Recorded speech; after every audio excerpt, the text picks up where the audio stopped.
እጅግ በጣም ኑሮ መወደዱ በስሞታ መልክ ሲነግሩት ምን አለ? ምን አገባኝ አለ። ወላሂ በጌታዬ እምላለሁ ከፈለገ አንድ ገብስ ፍሬ ለምን 1000 ዲናር ገብቷል አይባልም አለ። ጉዳይ አይደለም አለ። ለምን ይሉታል? علي أن أعبده كما أمرني وعليه أن يرزقني كما وعدني አላቸው። እኔ እንዳዘዘኝ እሱን መገዛት ነው ስራዬ። ዒባዳዬን ሳላሳንስ ግዳጄን እወጣለሁ። እሱ ደግሞ ቃል እንደገባልኝ ረዝቀሃለሁ እንዳለው ተወደደም ረከሰም እሱ ነው የሚረዝቀኝ አለ። ኑሮ በረከሰ ሰዓት የረዘቀኝ አላህ በተወደደ ጊዜ ለሱ አይወደድበትም። ስለዚህ ምን ግዳለኝ ለምን 1000 አይገባም ማለት የኔ ኃላፊነት አይደለም። ምናልባትም የኑሮ መወደድ ዒባዳዬ ላይ የከፈትኩት ክፍተት ካልሆነ በስተቀር ምን አገባኝ ነው። ስለዚህ እኛም የተፈጠርንበትን ዓላማ ዱንያ ሊያዘናጋን አይገባም። ነገ ትተነው የምንሄደው አይደለም እንዴ? ብናገኝም ብናጣ፣ ቢከፋንም ቢደላንም፣ ብንደህይም ብንበለጽግም፣ ጤነኛም ብንሆን በሽተኛ፣ አንድ ቀን ግን ኩሉ ነፍሲን ዛኢቀቱል መውት በሚለው ህግ መሰረት ሁሉንም ጥለን ሄደናል። አላህ በባሮቹ ላይ ያለው መብት ምን እንደሆነ፣ ባሮች በአላህ ላይ ደግሞ የሚኖራቸው መብት ምን እንደሆነ ታውቃለህን ሲሉኝ ቁልቱ አላሁ ወረሱሉሁ አዕለም፣ አላህና መልእክተኛው የበለጠ ያውቃሉ እኔ አላውቅም ስላቸው ቃለ ሐቁላሂ ዐላ ዒባዲሂ፣ አላህ በባሪያዎቹ ላይ ያለው መብት አን ያዕቡዱህ፣ እሱም በብቸኝነት እንዲገዙት ነው። ወላ ዩሽሪኩ ቢሂ ሸይአ፣ በሱ አምልኮ ላይ አንዳችም ነገር እንዳያጋሩበት ነው። ወሐቁ ልዒባድ ዐላ ላህ ዐዘ ወጀል፣ አላህ በባሮቹ ላይ ያለው መብት፣ ባሮች ደግሞ በአላህ ላይ የሚኖራቸው መብት አን ላ ዩዐዚበ መን ላ ዩሽሪኩ ቢሂ ሸይአ፣ በሱ አምልኮ ላይ አንዳችም ነገር ሳያጋሩ ተውሂዳቸውን እንደጠበቁ በላ ኢላሃ ኢላላህ ጸንተው የሞቱ ባሮቹን በእሳት ላይ ቀጣ ነው። إذا كنت في الدنيا عن الخير عاجزا فما أنت في يوم القيامة صانع ነበር። ለዚህ ነው አንድ ሷህ እጅግ በጣም ኑሮ መወደዱ በስሞታ መልክ ሲነግሩት ምን አለ? ምን አገባኝ አለ። ወላሂ በጌታዬ እምላለሁ ከፈለገ አንድ ገብስ ፍሬ ለምን 1000 ዲናር ገብቷል አይባልም አለ። ጉዳይ አይደለም አለ። ለምን ይሉታል? علي أن أعبده كما أمرني وعليه أن يرزقني كما وعدني አላቸው። እኔ እንዳዘዘኝ እሱን መገዛት ነው ስራዬ። ዒባዳዬን ሳላሳንስ ግዳጄን እወጣለሁ። እሱ ደግሞ ቃል እንደገባልኝ ረዝቀሃለሁ እንዳለው ተወደደም ረከሰም እሱ ነው የሚረዝቀኝ አለ። ኑሮ በረከሰ ሰዓት የረዘቀኝ አላህ በተወደደ ጊዜ ለሱ አይወደድበትም። ስለዚህ ምን ግዳለኝ ለምን 1000 አይገባም ማለት የኔ ኃላፊነት አይደለም። ምናልባትም የኑሮ መወደድ ዒባዳዬ ላይ የከፈትኩት ክፍተት ካልሆነ በስተቀር ምን አገባኝ ነው። ስለዚህ እኛም የተፈጠርንበትን ዓላማ ዱንያ ሊያዘናጋን አይገባም። ነገ ትተነው የምንሄደው አይደለም እንዴ? ብናገኝም ብናጣ፣ ቢከፋንም ቢደላንም፣ ብንደህይም ብንበለጽግም፣ ጤነኛም ብንሆን በሽተኛ፣ አንድ ቀን ግን ኩሉ ነፍሲን ዛኢቀቱል መውት በሚለው ህግ መሰረት ሁሉንም ጥለን ሄደናል። የዓለማችን ብርቅዬ ሳይንቲስት ስቲቨን ሃውኪንግ ዱንያን ለቆ ሄዷል። የዓለማችን ሀብታም ቢል ጌት በቅርቡ ይሞታል፣ አይቀርለት። ባለስልጣኖችም ይሞታሉ። ትራምፕም ጆይ ባይደንም ይሁን ወይ የአረብ ነገስታት አይቀርም። ግን ለአላህ ተብሎ የተሰራ በአኺራ ፍሬያማ ነው የሚሆነው። ስለዚህ የተፈጠርነው ለዒባዳ ነው። አላህ ባለ መብት ነው፣ እኛ ባለ ዕዳ ነን። ሙዓዝ ብኑ ጀበል ረዲየላሁ ዐንሁ ሲናገር ኩንቱ ሪድፈ ረሱሊላሂ ሰለላሁ ዐለይሂ ወሰለም ዐላ ሒማሪን ይላል። አንድ ቀን ከአንድ አህያ በኋላ በኩል ተፈናጥጬ ከአላህ መልእክተኛ ጋር ሳለሁ ፈቃለ ሊ ያ ሙዓዝ፣ አንተ ሙዓዝ ሆይ አሉኝ።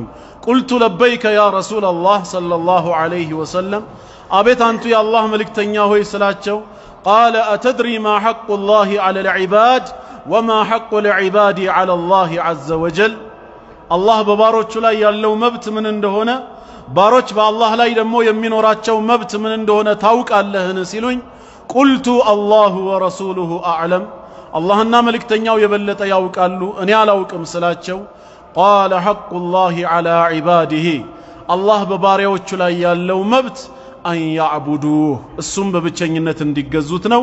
ወላ ዩሽሪኩ ቢሂ ሸይአ፣ በሱ አምልኮ ላይ አንዳችም ነገር እንዳያጋሩበት ነው።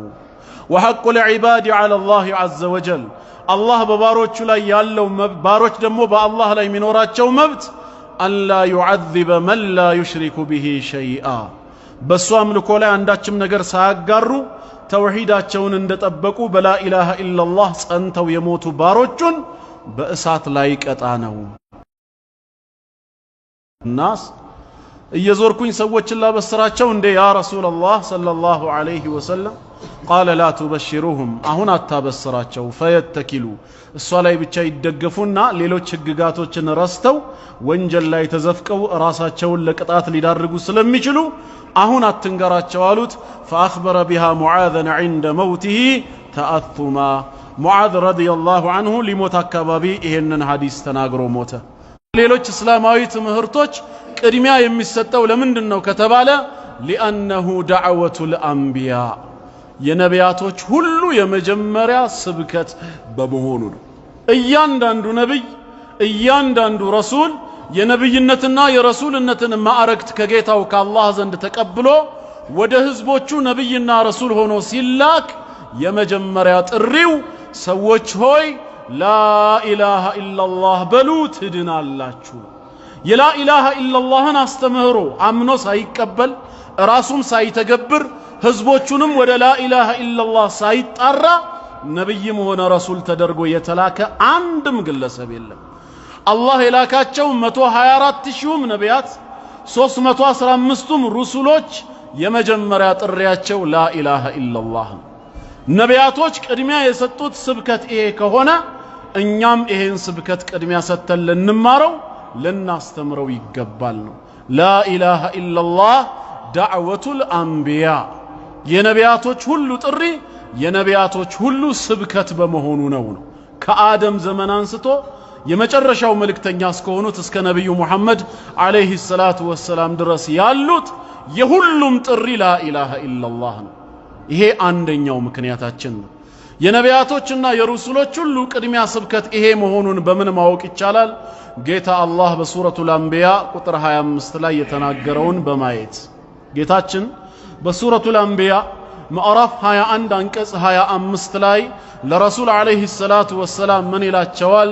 ወማ አርሰልና ሚን ቀብሊከ ሚን ረሱል ካንተ በፊት ከመልእክተኛ አንድንም አላክንም ይላል። ያ የምንልከውን መልእክተኛ ኢላ ኑሂ ኢለይህ ወደሱ ወህይ ብናወርድለት እንጂ አለ። ይሄ ወህይ ሳይወርድለት ካንተ በፊት ነብይም ሆነ ረሱል ሆኖ የተመረጠ ወደ ህዝቦቹ የተላከ ማንም የለም። ወህይ ደግሞ ምን የሚል ነበር? أنه لا إله إلا أنا فاعبدون እነሆ ከኔ በስተቀር በእውነት የሚመለክ ሌላ አምላክ የለምና እኔን በብቸኝነት ተገዛኝ በማለት ይሄን ወህይ ብናወርድለት እንጂ ያለዚህ ወህይ የተላከ ካንተ በፊት የነበረ አንድም ነብይም ሆነ ረሱል የለም። እያንዳንዱ ረሱል ወህይ ሲወርድለት በማለት አላህ ወህይን ያወርዳል አለ። ከእኔ ሌላ አምላክ የለም ወይም ላኢላሃ ኢላላህ ለነቢያቶች ሁሉ የሚወርድ ወህይ ነው። የዛሬ 1400 ዓመት የተጀመረ አዲስ እምነት አይደለም። ሱረቱ ዙኽሩፍ ምዕራፍ 43 አንቀጽ 45 ላይ ጌታችን በኢስቲፍሃሙ ተቅሪር ሲያጸድቀው ምን ይላል? ወስአል መን አርሰልና ሚን ቀብል። ሁለተኛው ምክንያት ምንድነው? ላኢላሃ ኢላላህ ቅድሚያ የሚሰጠው ልዩ ትኩረት የሚደረግበት ምክንያቱ ምንድነው? ካፊርን ወደ እስልምና የሚቀይረው ብቸኛው መሸጋገሪያ ድልድይ ላኢላሃ ኢላላህ መሆኑ ነው። አንድ ሰው ካፊር ከሆነ ያው ሙስሊም ያልሆነ በጠቅላላ ካፊር ነው የሚባለው። ሃይማኖቱ ምንም ይሁን ምንም አልኩፍሩ ዐላ ሚለቲ ዋሂዳ የኩፍር መንገዶች ሁሉ አንድ ናቸው። የጀሃነም ሐሰና የለው። ስራዎች ሁሉ አላህ ዘንድ ተቀባይነት የሚኖራቸው ሰላትን ጨምሮ ማለት ነው በላኢላሃ ኢላላህ መንገድ ያለፈ ሰው ብቻ ሲሆን ላኢላሃ ኢላላህ ከኩፍር ወደ እስልምና የሚያሸጋግር ብቸኛ ድልድይ ነው። ለዚህ ነው ትኩረት የሚሰጠው ነው። ማስረጃው ምንድነው? ሙዓዝ ኢብኑ ጀበል ረዲየላሁ ዐንሁ ወደ የመን ረሱላችን ሰለላሁ ዐለይሂ ወሰለም ሲልኩት ምንድን ነበር ያሉት? ኢነከ ተአቲ ቀውመን ሚን አህሊል ኪታብ አሁን አንተ የምትመጣው የምትሄደው ወደ መጽሐፉ ሰዎች አይሁዶችና ክርስቲያኖች ዘንድ ነው አሉት። የዛኔ የመን ጠረፍ ላይ ነበረና የሚኖሩት ስቲል ናው አሉ አይሁዶች፣ ነሳራ ነጅራኖችም ነጅራን ላይ ይኖሩ የነበሩት። አሁን ምትሄደው ወደ እነሱ ነውና ወደ እነሱ ከሄድ ካይቀር አህሉል ኪታብ መሰኘታቸው ከኩፍር አያድናቸውም ካፊሮች ናቸውና فليكن أول ما تدعوهم إليه شهادة أن لا إله إلا الله مجمّرات الرّيم التادرق الله ود لا إله إلا الله نوبلوتا يا لا إله إلا الله مسكر النت آمنوا مكبل اللباتشو على بذاك كفر يوتاتشو التنك عنكم مسلم بيهونوا نورو لا إله إلا الله ناسيزاتشو يبالم فإنهم أجابوك لذلك الشيب لو كتقبلوا يا لا إله إلا الله انتري آمنوا كتقبلوا ناباندبتاتشو كمسكروا فأعلمهم أن الله افترض عليهم 5 صلواتهم في يومهم وليلتهم بكأننا بلليتاتشو يمسجدوا 5 وقت صلاتوچن الله ግዴታ እንዳደረገባቸው አስተምራቸው ነው ያሉት በሁለተኛ ደረጃ ጠቅሰው ሰላትን አስተምራቸው ያሉት فإنهم أجابوك لذلك لا إله إلا الله ወይ ሸሃደተይንን አምነው ከተቀበሉ ነው ካልተቀበሉ ሰላቱንም ማያረጋላቸው ቢሰግዱትም ባለ መስገድ ብቻ ያስቀጣል እንጂ በመስገድ የሚያመጣው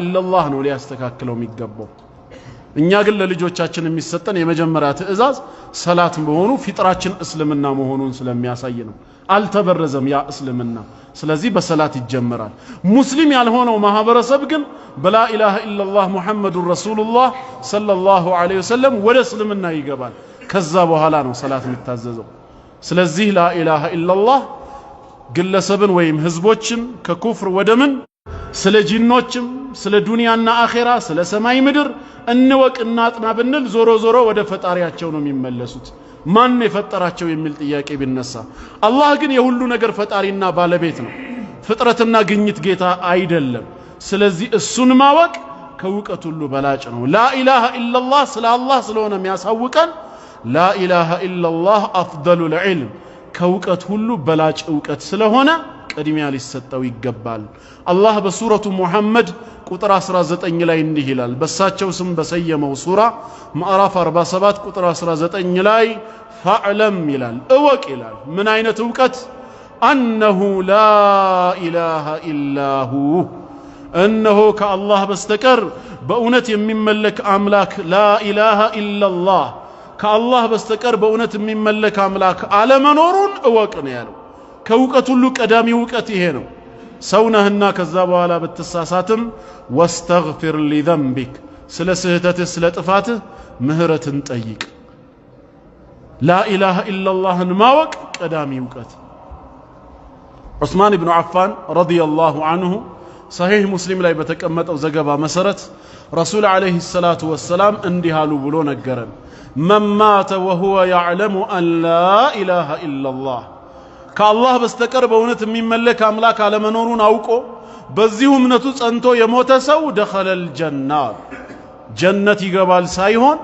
جنة قباب لو تناقروا كما قبات قروت يلوم من نام على سرو لا إله إلا الله باقباب أوكو سايب بلا شبت أنتو يموت مالتنا لا إله إلا الله ماوك كوكة اللو بلاج አራተኛ ምክንያት አሁንም لا اله الا الله ለምን ቅድሚያ ይሰጠዋል ለምን ልዩ ትኩረት ይደረግልበታል ከተባለ لانه افضل الكلمه ከንግግሮች ሁሉ በላጭ ንግግር لا اله الا الله በዚህ ዓለም ላይ እጅግ በጣም ብዙ መልካም ንግግሮች አሉ እጅግ በጣም ብዙ አንዱ ከሌላው ግን በደረጃ ይለያያሉ እንደ لا اله الا الله ያማረ ንግግር እንደ لا اله الا الله መልካም ንግግር ዓለም ላይ በፍጹም የለም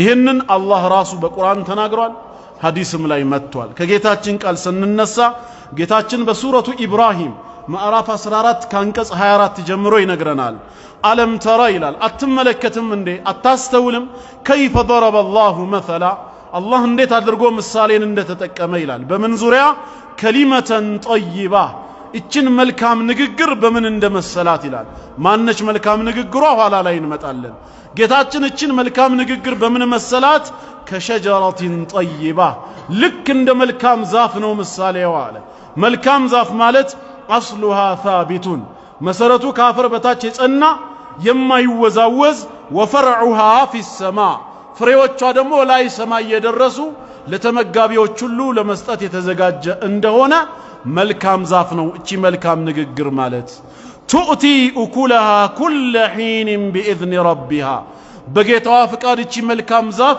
ከፍሬዎቿ ለተመጋቢዎቿ በየጊዜው ታፈራለች ትሰጣለች። መልካም ንግግርም እንደዚህ ነው ምሳሌው አለ።